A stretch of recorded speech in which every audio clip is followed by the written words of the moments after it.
Hi viewers, இன்னைக்கு கடலமாவு போண்டா எப்படி செய்யறதுன்னு பார்க்கலாம். அதுக்கு தேவையான பொருட்கள்: ஒரு கப் கடலமாவு எடுத்துக்கோங்க, 2 பெரிய வெங்காயம் எடுத்து கட் பண்ணி வச்சுக்கோங்க, ஒரு கொத்து கருவேப்பிலை எடுத்துக்கோங்க, மல்லித்தலை ஒரு கொத்து எடுத்துக்கோங்க, 1 டீஸ்பூன் மிளகாத்தூள் எடுத்துக்கோங்க. உங்களுக்கு காரம் அதிகமாக வேணும் இன்னொரு டீஸ்பூன் கூட எடுத்துக்கலாம்.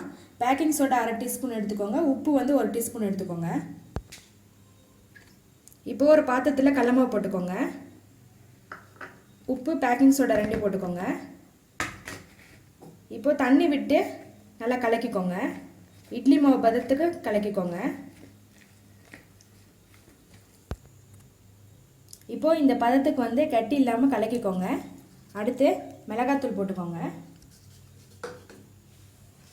வெங்காயம், மல்லித்தலை, கருவேப்பிலை எல்லாம் போட்டு நல்லா மிக்ஸ் பண்ணிக்கோங்க. வெங்காயத்தை எல்லாம் உடச்சி விடுங்க.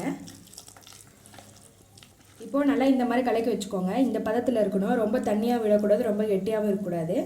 அடுத்து வாணலில் எண்ணெய் விட்டுக்கோங்க. எண்ணெய் காஞ்சதும் இந்த மாதிரி சின்ன சின்னதாக எடுத்து போடுங்க.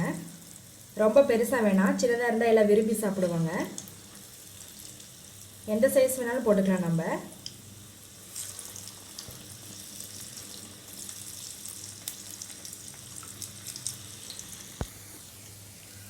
இப்போது இதை நல்லா திருப்பி போடுங்க, ஏன்னா அப்போ தான் எல்லா சைடும் நல்லா வேகும்.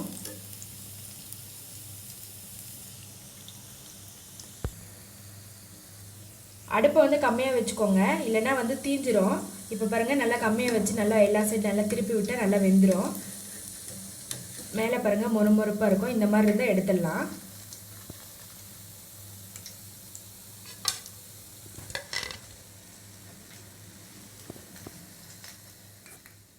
ரொம்ப மொறுமொறுப்பான கடலமாவு போண்டா ரெடி ஆகிடுச்சு. இது ரொம்ப ஈஸியாக செஞ்சிடலாம். ஈவினிங் டைம் ஸ்நாக்ஸாக குழந்தைங்களுக்கு செஞ்சு கொடுத்தா ரொம்ப விரும்பி சாப்பிடுவாங்க. நீங்களும் இதே போல் ட்ரை பண்ணி பாருங்கள். பிடிச்சிருந்தா எங்கள் சேனலை சப்ஸ்கிரைப் பண்ணுங்கள். உங்களோட கமெண்ட்ஸை எனக்கு சொல்லுங்கள்.